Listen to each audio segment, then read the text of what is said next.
안녕하십니까. 종교평화연구원장 이병두입니다.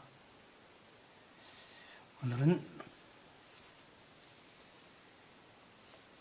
말하자면 승리한 사람이, 승자가 자신의 품격을 어떻게 해야 잃지 않을까, 이런 얘기를 한번 같이 해보려고 합니다. 지난 3월 11일 불교인에 실린 제 글입니다. 여러분들도 같은 생각을 가지고 계시겠지만 미국이라는 나라는 마약 문제, 또 총기 폭력, 정치적 양극화, 인종 갈등 등등 수많은 내부 문제를 안고 있습니다. 국제적으로도 지금 이란과의 전쟁에서도 보듯이 독선적인 외교 태도로 적지 않은 비판을 받고 있습니다. 그럼에도 불구하고 이상하게 가끔 그 나라가 부럽게 느껴질 때가 있습니다. 선거에서 치열하게 맞붙었던 전직 대통령들이 한자리에 모여 웃으며 사진을 찍는 장면을 볼 때입니다.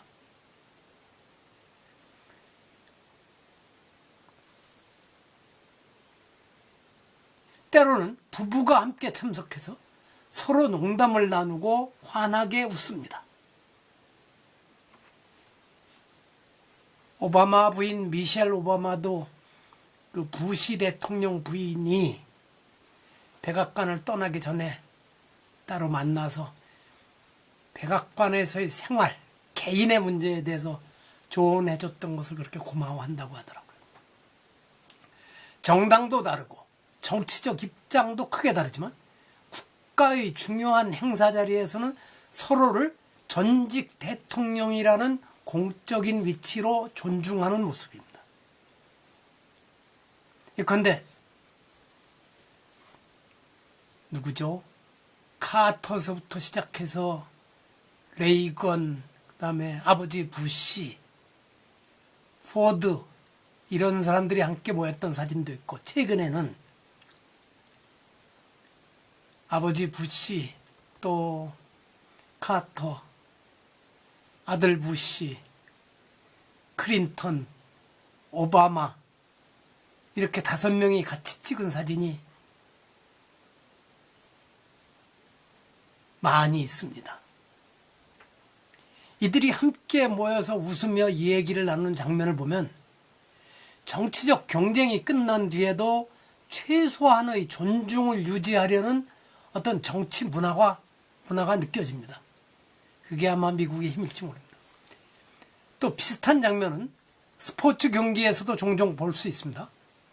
경기가 끝난 뒤 승리의 기쁨에 환호하기보다는 먼저 패한 쪽에 손을 잡아주는 모습입니다. 한국 축구의 상징과 같죠, 현재는?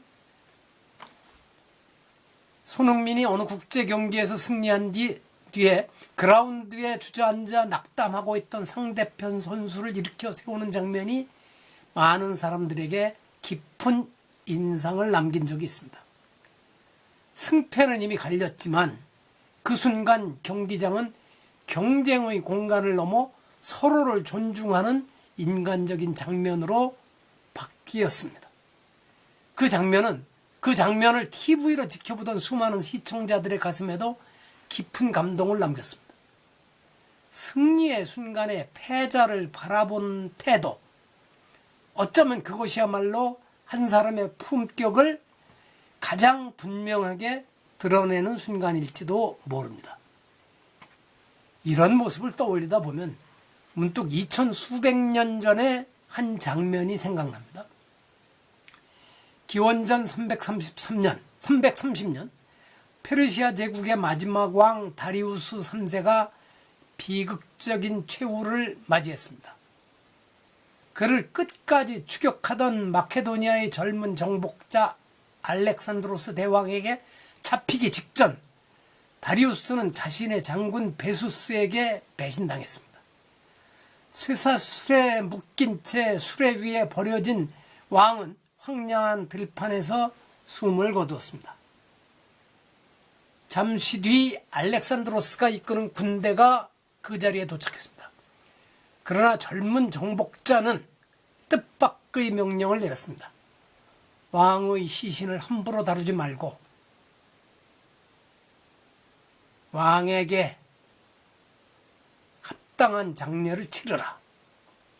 그는 자신이 무너뜨린 제국의 왕을 패자가 아니라 왕으로 애우하여 장례를 치르게 했습니다.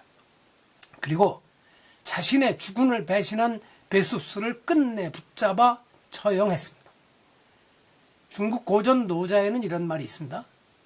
승이불미, 이길승의 자입니다. 이겼다고 해서 그것을 아름답게 여기지 않는다는 뜻입니다. 진정한 승자는 승리를 과시하지 않고 패자에게 모욕을 주지 않습니다. 이제까지 이야기한 사례들은 한국 정치에서는 좀처럼 보기 어려운 풍경입니다.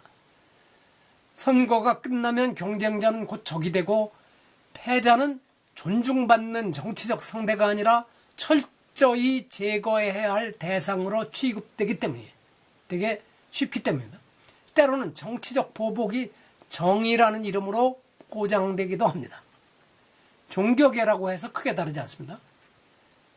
세속 권력을 비판해야 할 종교 공동체 안에서도 권력 다툼이 벌어지고 선거가 끝난 뒤에는 패자와 주변 사람들까지 거칠게 몰아세우는 일이 되풀이되곤 합니다. 어떤 경우에는 세속 정치보다 더 매서운 모습마저 보여서 안타깝고 답답합니다. 전투에서든 선거에서든 적을 쓰러뜨려 승리자가 될 수 있습니다. 그러나 패자를 어떻게 대하느냐는 전혀 다른 문제입니다. 그 태도 속에서 한 인간의 품격, 더 나아가 한 시대의 문명 수준이 드러날 것입니다. 불교는 이미 오래전에 이 문제를 다른 방식으로 이야기해 왔습니다. 겐지스강과 야모나강 등 수많은 강물이 바다에 이르면 모두 같은 맛의 바닷물이 된다. 초기 경전에 나오는 이 비유는 출가하면 출신과 신분의 차별이 사라진다는 뜻을 설명하면서 동시에 분별을 넘어선 공동체의 정신을 보여줍니다. 또한 화엄경의 세계관은 더욱 근원적인 통찰을 전합니다. 모든 존재가 서로 의지하여 꽃을 피워내는 화엄의 세계에서는 절대적인 승자도 영원한 패자도 없습니다.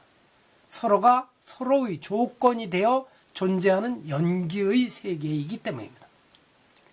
의상조사의 법성계는 그 핵심을 거듭 강조합니다. 여러분 잘 아시죠? 일즉일체 다즉일, 하나가 곧 전체이고 전체는 또한 하나이다. 일미진중 함시방, 먼지 한 톨 속에 온 우주가 담겨있다. 영국의 시인 윌리엄 블레이크는 하나의 먼지 속에서 우주를 볼 수 있고 들에 핀 한떨기 백합꽃 속에서 천국을 발견한다고 노래했습니다. 혹시 그가 법성계를 알았을까요? 그냥 웃어보자고 하는 얘기입니다. 이 가르침 속에서는 나와 남, 승자와 패자의 경계마저 절대적인 것이 될 수 없습니다. 세상을 오래 살다 보면 한 가지 사실을 자주 확인하게 됩니다. 승자가 되는 일보다 승자가 된 뒤에도 품격을 잃지 않는 일이 훨씬 더 어렵다는 사실입니다. 권력은 사람을 시험합니다. 그리고 그 시험은 대개 승리한 뒤에 시작됩니다. 승자가 패자를 대하는 태도 속에서 그 시험의 결과가 드러납니다. 승자는 승리로 평가받습니다. 그러나 그의 품격은 패자를 대하는 태도에서 드러납니다. 세상을 이긴 사람이 위대한 것이 아니라 이긴 뒤에도 사람을 잃지 않는 사람이 진정 위대한 사람입니다. 어쩌면 그것이야말로 오래된 경전들이 우리에게 조용히 가르쳐온 승자의 길일지도 모릅니다. 들어주셔서 감사합니다.